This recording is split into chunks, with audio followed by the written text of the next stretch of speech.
नमस्कार. फिस्चुला किंवा भगंदर हा एक असा व्याधी आहे ज्यामध्ये शौचाच्या ठिकाणी इन्फेक्शन निर्माण होऊन ते इन्फेक्शन आजूबाजूच्या ठिकाणी पसरत जाते. शौचाच्या बाजूला एक मोठी गाठ तयार होऊन त्यामध्ये मंद वेदना असतात. एक प्रकारचा टणकपणा जाणवतो. एक किंवा त्यापेक्षा जास्त ओपनिंग्स तयार होऊन त्यामध्ये वॉटरी डिस्चार्ज किंवा पस स्त्रवित होतो. अशी लक्षणे निर्माण झाल्यास त्वरित डॉक्टरांचा सल्ला घेणे हे अत्यंत गरजेचं आहे. कारण ह्या फिस्चुलाचे किंवा भगंदराचे वेगवेगळे प्रकार असतात. इंट्रास्पेंक्ट्रिक फिस्चुला, ट्रान्सपेंक्ट्रिक फिस्चुला, सुप्रास्पेंक्ट्रिक फिस्चुला व एक्स्ट्रास्पेंक्ट्रिक फिस्चुला.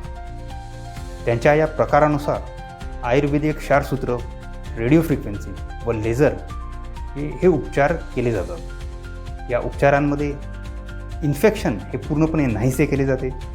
कुठेही मोठी जखम किंवा टाके घेतले जात नाहीत. पेशंटना 2 तासामध्ये डिस्चार्ज दिला जातो व अगदी दुसऱ्या दिवशी किंवा एका आठवड्यामध्ये पेशंट आपल्या कामावर रुजू होऊ शकतो. त्यामुळे ज्यांना कोणाला फिस्चुला किंवा भगंदर हा त्रास झाला असेल त्यांनी आयुर्वेदिक क्षारसूत्र, रेडिओ फ्रिक्वेन्सी किंवा लेझरने उपचार हे नक्की करून घ्यावे. धन्यवाद.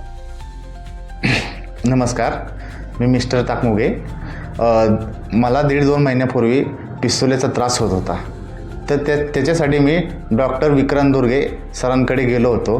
त्यावेळेस मला डॉक्टर विक्रांत दुर्गे सरांनी रेडिओ फ्रिक्वेन्सी म्हणून ही ट्रीटमेंट आहे, ही ट्रीटमेंट माझ्यावरती व्यवस्थित केली. त्याच्यामुळे मला जो काही त्रास होणार होता तो 2-3 हप्त्यामध्ये एकदम परफेक्ट व्यवस्थित झाला आणि त्याचा काही मला त्रास झाला नाही.